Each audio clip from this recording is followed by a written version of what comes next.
안녕하세요. MD렉스의 이상훈입니다.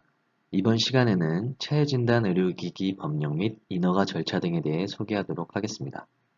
강의를 시작하기에 앞서 체해진단 의료기기법이 2019년도에 제정된 법령이므로 그 이전에는 어떻게 체해진단 제품들이 관리되었는지 먼저 설명드리겠습니다. 과거 체해진단 제품 중 주시약 등은 체해진단 시약이라는 이름으로 일반 의료기기와 동일하게 모두 약사법으로 관리되었습니다. 그리고 약사법으로 관리되지 않았던 보조시약 등은 모두 공산품으로 분류되어 화학물질관리법 등을 통해 관리되고 있었습니다. 참고로 2003년 일반 의료기기가 새로 제정된 의료기기법으로 별도 관리되었으나 체해진단 시약은 기존 약사법 또는 화학물질관리법으로 지속적으로 관리되었습니다. 그 후 2011년 메르스와 같은 감염병이 국내에 창궐하면서 감염병 진단에 사용되는 체해진단 시약에 대한 체계적 관리가 필요하다고 판단되어 기존 약사법으로 관리되고 있던 체해진단 주시약과 화학물질 관리법으로 관리되던 보조시약이 모두 의료기기법으로 편입되어 관리되었습니다. 그러나 인체에 직접 접촉되어 사용되는 의료기기와는 달리 사람으로부터 추출한 검체를 분석하는 제품에 대한 허가 관리가 차별화되어야 한다고 판단하여 2019년도에 기존 의료기기법에서 분리되어 체진단 의료기기법이 제정된 것입니다. 이번 강의는 이렇게 분리 제정된 체진단 의료기기법에 대한 설명으로 이해하시면 좋을 것 같습니다. 강의는 다음과 같이 법령 구조, 정부 조직 소개, 인허가 절차, 인허가 시 고려사항, 그리고 수입업자 준수사항 순서로 설명드릴 예정입니다. 먼저 체진단 의료기기법의 구조부터 설명드리도록 하겠습니다. 표에서 보시는 것과 같이 체진단 의료기기법은 의료기기법을 기초로 체진단 의료기기의 특성을 고려한 인허가 시스템만을 새로 신설한 법령으로 독립법이 아닌 의료기기법의 기생법이라고 보시면 됩니다. 의료기기법 또는 체진단 의료기기법은 모두 사전관리와 사후관리로 구분되어집니다. 사전관리에서는 인허가 등 판매 요건을 갖추기 위한 행정 절차 등이 기술되어 있고 사후관리에서는 판매 요건을 갖춘 상태에서 제품을 판매할 때 준수해야 할 사항과 위반 시 발생하는 처분 사항 등이 기술되어 있습니다. 그러나 체진단 의료기기법의 사후관리 요구사항 중 표시기재 사항을 제외하고는 모두 의료기기법을 준용한다고 기술되어 있습니다. 이런 이유로 독립법이 아닌 의료기기법의 기생법이라고 말씀드렸던 것이고 따라서 체진단 의료기기를 취급하시는 제조 및 수입자분들은 반드시 의료기기법도 함께 이해를 하셔야 합니다. 체해진단 의료기기법에서 신설된 내용을 살펴보시면 체해진단 의료기기의 특성을 고려하여 새로운 정의, 등급 분류, 제조, 수입 허가 등에 대한 행정 절차를 신설하였고 의료기기와 다르게 검체를 분석하는 것이므로 임상시험이 아닌 임상적 성능시험에 대한 사전 승인 및 실시기관을 별도 관리하겠다는 규정을 두고 있습니다. 그리고 변경 허가 절차 및 동반 진단 의료기기에 대한 의약품 동시심사, 리서치 유즈 온리라고도 하는 RU 제품을 진료에 사용할 경우 해당 검사실을 인증하겠다는 임상검사실 체해진단 검사 인증 제도라는 것이 신설되어 있습니다. 법령 체계도를 보시면 의료기기법과 동일하게 체해진단 의료기기법이 있고 그 밑에 대통령령인 시행령, 그 밑에 시행규칙들이 있다고 보시면 됩니다. 그리고 전 슬라이드에서 말씀드린 것과 같이 체진단 의료기기법에서 정하고 있지 않은 사항은 기존 의료기기법을 준용한다고 기술되어 있으므로 의료기기법 시행규칙, 의료기기 유통 및 판매 질서 유지에 관한 규칙, 동물용 의약품 등 취급 규칙이 함께 적용되고 있습니다. 체진단 의료기기법 시행규칙 아래 행정규칙들을 자세히 들여다보면 다음과 같습니다. 즉, 체진단 의료기기의 특성을 고려하여 새롭게 신설된 품목 및 품목별 등급에 관한 규정, 허가신고심사 등에 관한 규정, 제조 및 품질관리 등에 관한 규정 및 임상적 성능시험 계획 승인에 관한 규정 등등 총 중요한 7개의 행정규칙이 신설되어 운영되고 있습니다. 그 외 기준 규격과 관련된 행정규칙은 별도로 존재하지 않습니다. 다만 의료기기법을 준용하고 있으므로 의료기기법 제19조에 따라 행정규칙으로 고시된 전자의료기기 기준규격 내에 체진단 의료기기 장비에 적용 가능한 IEC 61010 규격 등이 포함되어 있습니다. 참고로 시약인 경우는 대부분 자사규격으로 진행한 분석적 성능시험 자료와 임상적 성능 시험 자료를 통해 안전성과 유효성을 평가하고 있습니다. 체외진단의료기기법 위반에 따른 처분에 관한 사항은 의료기기법을 준용하고 있으므로 아래와 같이 첫 번째 회사를 대상으로 한 업무정지 처분, 두 번째로 행위자인 개인을 대상으로 하는 형사고발 조치, 그리고 마지막으로 제품에 대한 회수, 폐기 관련 시정조치 명령이 적용되게 됩니다. 다음은 식약처 등 정부 조직 소개입니다. 진단기기 업무와 관련된 과는 식약처 의료기기 안전국 내에 있는 혁신진단기기 정책과에서 대부분의 업무를 수행하고 있습니다. 즉, 의료기기법에 따른 정책 업무는 의료기기 정책과에서, KGMP 및 행정처분 등은 의료기기 관리과에서, 회수 및 부작용 보고 등은 의료기기 안전평가과에서 실시하고 있으나 체진단 의료기기인 경우 상기와 같은 업무를 모두 혁신진단기기 정책과에서 수행하고 있습니다. 추가로 혁신진단기기 정책과는 이런 업무 이외에도 혁신의료기기 지정 및 통합심사를 주관하고 있어 의료기기 안전국 내에서 가장 많은 업무를 수행하고 있다고 보시면 됩니다.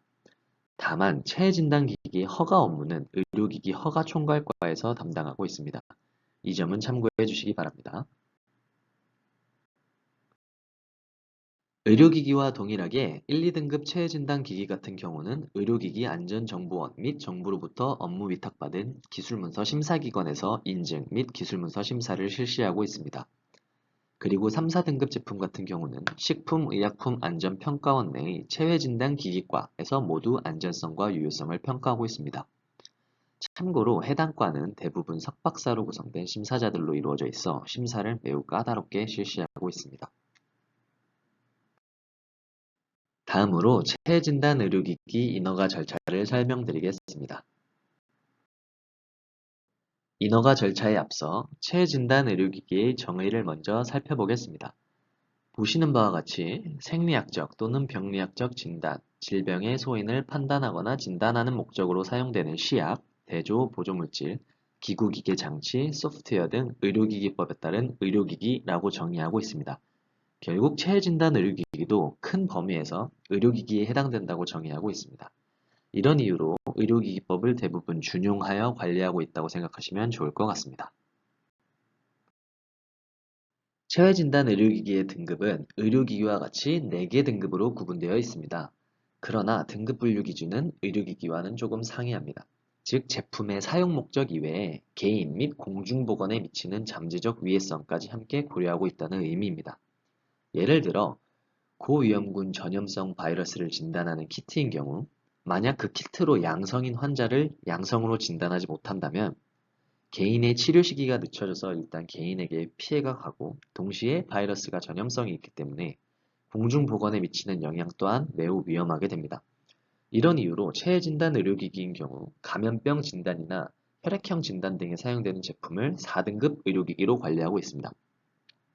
반면에 암과 같은 특정 질환을 진단하는 제품이라면 개인에 미치는 영향은 크지만 공중보건에 미치는 영향은 작으므로 대부분 3등급 의료기기로 관리되고 있습니다.